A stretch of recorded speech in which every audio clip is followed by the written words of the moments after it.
Bonjour. Je tiendrais à je tiens plutôt à parler aujourd'hui, d'un, sujet très sensible. C'est celui, bien sûr, du genre, hein, le genre, féminin, l'émancipation de la femme. Alors, je vais choisir 2 points très importants, celui des, mouvements féministes et celui de l'autonomisation de la femme. D'accord? Bien.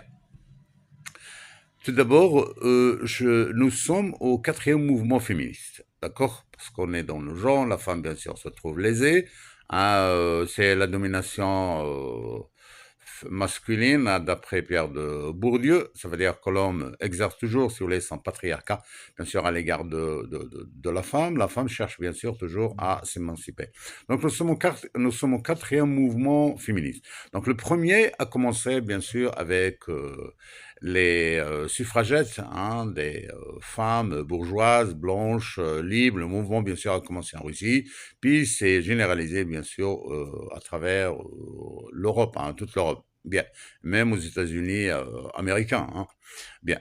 Donc, le premier mouvement, c'est celui des suffragettes, hein, des femmes, bien sûr, qui demandent le droit au suffrage, le droit au vote. Donc, c'est une émancipation féminine, bien sûr, pour que la femme puisse avoir un rôle très important, bien sûr, aussi bien à côté de l'homme, hein, que dans la société en général. Le deuxième mouvement, c'est un mouvement radicaliste, marqué, si vous voulez, par les années 60-70. En 1968, c'est Simone de Beauvoir, l'écrivaine française, bien sûr, hein, une écrivaine pyramidale, hein, si vous voulez, d'une grande taille, une grande, si vous voulez, écrivaine, hein, d'accord, une autrice de l'ouvrage Sexisme, hein, tome 1 et tome 2.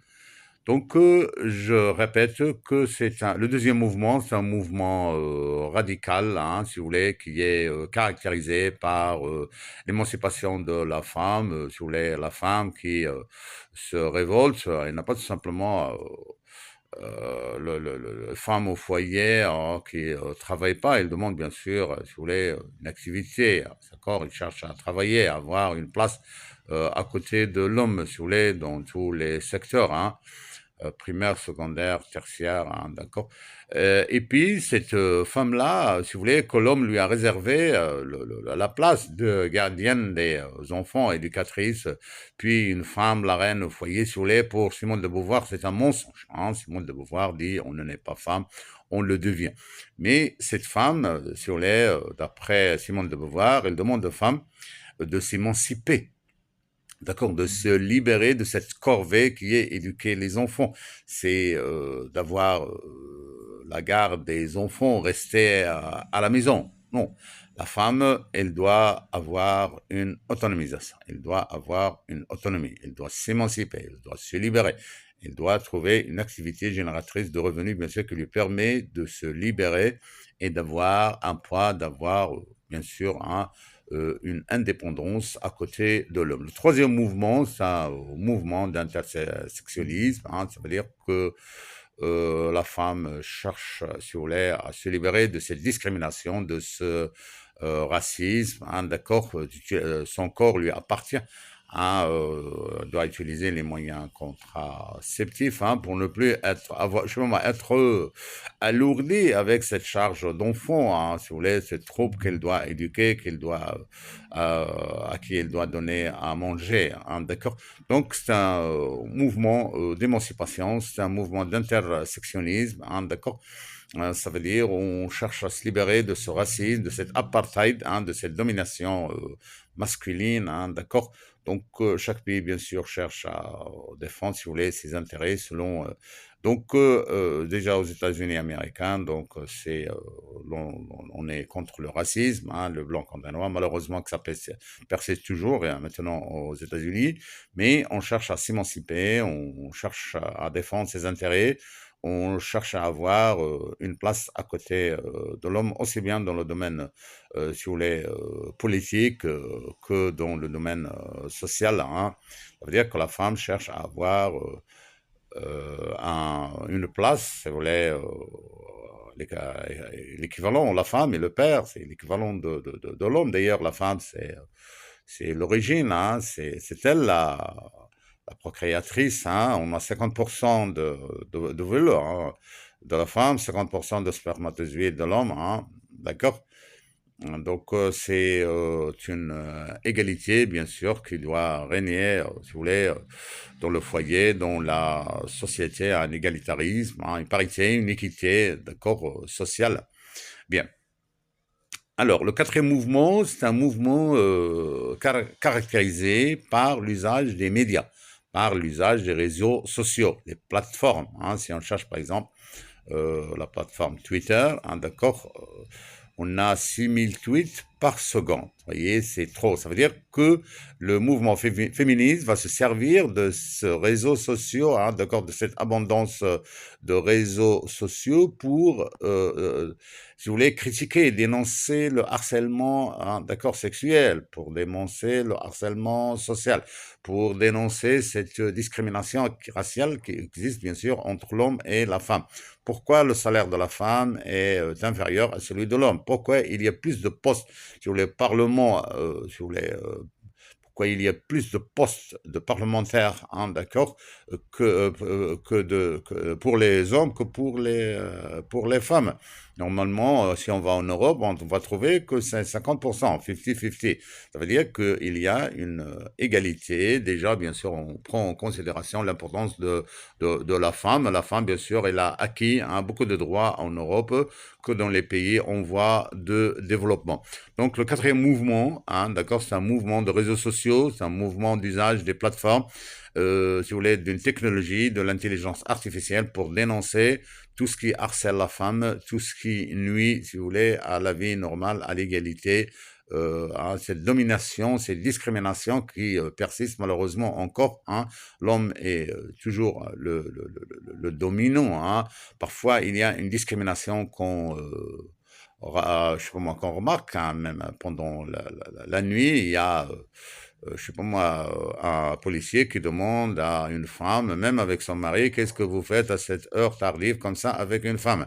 Donc ici, c'est une atteinte à la dignité, si vous voulez, du citoyen, hein. Tout le monde a le droit de circuler, hein. On doit être protégé. Donc, si vous voulez, la mise en valeur, si vous voulez, mettre les gens au courant de ces discriminations, de ce racisme, dire que la femme, c'est la sœur, c'est la mère, hein, c'est la génitrice, hein, à côté du père, le géniteur. Normalement, il ne doit pas y avoir de discrimination, d'accord? Mais malheureusement, on trouve toujours dans les pays en voie de développement que la femme, hein, généralement, soit elle est voilée, hein, d'accord? Mais un voile, c'est une liberté, mais malheureusement, si l'homme oblige la femme à se voiler, dans ce cas-là, si vous voulez, c'est une discrimination, hein. Ça veut dire que c'est des sexotypes, hein, façon d'agir, de façon à ne pas respecter cette femme. Parce que même en Europe, on trouve des femmes voilées, mais c'est un voile, si vous voulez, c'est un choix personnel. Mais quand on trouve un homme qui oblige une fille de 6 ans, à se voiler, mais cette fille-là de 6 ans, la voiler comme ça, d'accord, avec des vêtements comme ça, difficiles à porter, à manipuler. Donc ici, c'est pas un choix. Il faut laisser le choix, si vous voulez, de port, soit du voile, soit de la djellaba, si vous voulez, un vestimentaire qui doit être, si vous voulez, un choix personnel. Donc ici, on respecte la femme, d'accord? Ça veut dire que l'homme, dans ce cas-là, il n'y a plus de domination, il n'y a plus de domination, si vous voulez, masculine, il n'y a plus de domination raciale. Parce que si on revient chez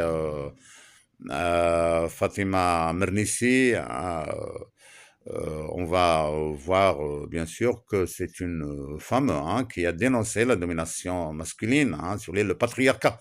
Le père elle a vécu dans un foyer avec son père qui était polygame, hein, beaucoup de femmes, hein, beaucoup de commérages, hein, beaucoup de discrimination. Donc, le patriarcat, c'est le foyer patriarcal, ça veut dire que c'est l'homme dominant, c'est l'homme qui maîtrise, ça veut dire que la femme n'a pas, si vous voulez, n'est pas l'égale de l'homme, elle doit subir, hein. Mais le deuxième sujet dont j'ai parlé, dans ce cas-là, c'est, si vous voulez, la façon d'autonomisation.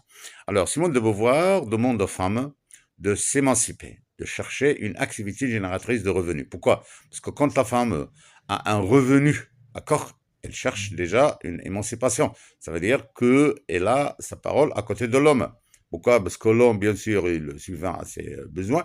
Donc, si jamais la femme n'obtempère pas à ses ordres, dans ce cas-là, il pourrait divorcer, il pourrait la renvoyer. Mais une femme autonome, hein, d'accord, avec un salaire, avec un revenu, une activité génératrice de revenus, ça lui permet une autonomie. C'est ce que demande Simone de Beauvoir, c'est ce que doit faire la femme pour être indépendant de l'homme. Même si l'homme, je sais pas moi, demande le divorce, il peut divorcer. Mais dans ce cas-là, la femme, bien sûr, elle ne sera pas humiliée. Hein, il ne va pas, je sais pas moi, hein, l'implorer à continuer à donner encore des dépenses. Hein, parce que si on va dans les pays en voie de développement, on trouve la femme qu'elle est un peu sur les marginalisés, n'a pas d'activité génératrice de revenus, donc elle se trouve pas, je ne pas partiellement, mais totalement dépendante de l'homme. Donc le sujet important, c'est l'autonomisation de la femme. La femme, bien sûr, doit travailler. La femme doit aller à l'école, hein, d'accord. Donc avoir un niveau scolaire, ça lui permet hein, une bonne instruction, d'accord, un bon niveau qui lui permet, d'accord, de grimper sur dans les échelons, hein, sur de la société. La femme, maintenant, elle n'est pas seulement une éducatrice, mais elle est aussi médecin, elle est ingénieure, elle est parlementaire. Hein, d'accord, on voit même que la femme, bien sûr, c'est la reine. Hein, la femme, c'est la déesse même. Hein, chez les Babyloniens, les Assyriens, les Sumériens, hein, les Romains. Les Grecs, la femme est une reine. La femme est une déesse, hein, Ashtar, chez les Babyloniens, d'accord. Donc c'est une déesse que tout le monde vénère et respecte, hein, d'accord. Avec un diminutif, bien sûr, d'Aïcha, je crois que ça vient de Ashtar. Donc la femme, c'est la reine, hein. La femme, bien sûr, Cléopâtre était la reine, Isis, la reine et la déesse même. Hein. Même maintenant, nous avons des reines, hein, d'accord. Elisabeth II, la reine Victoria, hein, d'accord, nous avons beaucoup de reines jusqu'à présent de nos jours. Donc, je répète que la femme, avec une activité génératrice de revenus, avec un niveau scolaire qui lui permet de grimper même dans les postes politiques, hein, les postes de décision, elle va s'émanciper, hein, elle va chercher, si vous voulez, son égalité avec l'homme, chercher, si vous voulez, dans l'équité, hein, être le père légal de l'homme, éviter cette domination, bien sûr, qui se manifeste par une domination généralement matérielle. Hein, c'est l'homme le dominant, hein, l'homme, si vous voulez, le patriarche. Hein. Donc, éviter le patriarcat pour la femme, c'est essayer de s'émanciper, essayer de quitter cette habitude, hein, je sais pas moi, de garder les enfants, rester à la maison. La femme, malheureusement, hein, même si elle travaille dans un poste politique ou bien d'éducation ou bien de justice, elle revient à la maison, hein, bien sûr, pour s'occuper des enfants. Hein, pourquoi? Parce que c'est le côté affectif. Alors, je rappelle que la femme, si vous voulez, son seul moyen de s'émanciper, hein, d'être bien sûr le père légal de l'homme, c'est avoir une activité génératrice de revenus.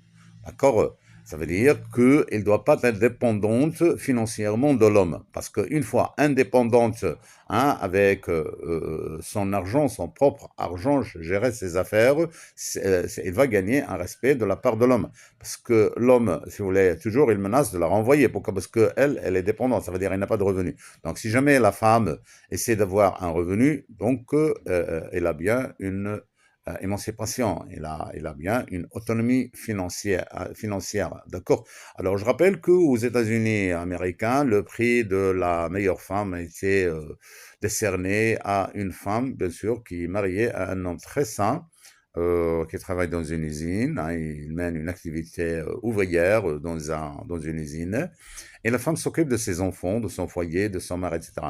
Mais je rappelle très bien que c'est une femme autonome, avec une autonomisation. Ça veut dire que c'est une doctoresse, et il écrit, il rédige des œuvres, et le produit, bien sûr, hein, le revenu par an de ces œuvres-là, ça permet, bien sûr, d'équilibrer, de compenser un peu, si vous voulez, le budget de la maison, le budget du foyer. Donc, vous voyez ici une femme, bien sûr, hein, autonome, une certaine autonomisation qui lui permet d'avoir une bonne égalité avec l'homme tout en évitant la discrimination et le patriarcat masculin. Merci.